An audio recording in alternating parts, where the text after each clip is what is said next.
In a recent Senate hearing, Florida Congressman Mike Waltz found himself at the center of a storm, defending his use of Signal, an encrypted messaging app, amid allegations of leaking sensitive military operation details.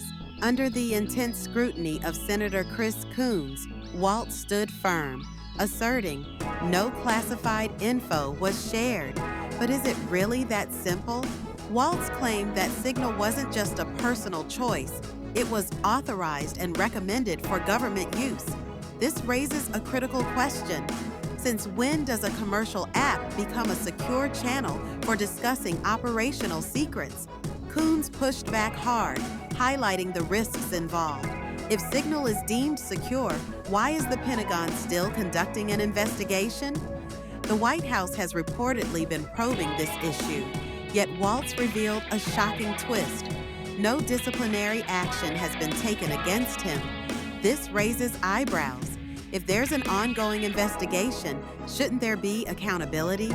Instead, Waltz's response was to pivot to the success of the military operation, sidestepping the very real security concerns at hand.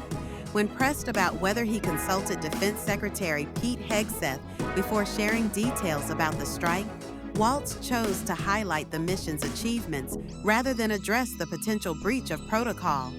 This defiance is alarming. It blurs the lines between accountability and denial. Critics argue that the distinction between sensitive and classified information is murky at best. If sensitive discussions are happening on unvetted platforms, what does that mean for national security? This situation isn't just about Waltz. It's indicative of a larger issue. Are officials using private apps to bypass oversight? If no rules were broken, should we reconsider what those rules are? The lack of accountability raises serious concerns about future leaks. If military discussions can occur on platforms like Signal without repercussions, America's adversaries may not need spies. They could simply exploit these unregulated channels. Waltz's defiance highlights a systemic flaw in our approach to security and secrecy. The implications are profound. If sensitive military communications are happening on platforms that lack rigorous vetting, we must ask ourselves, what safeguards are in place to protect our national interest?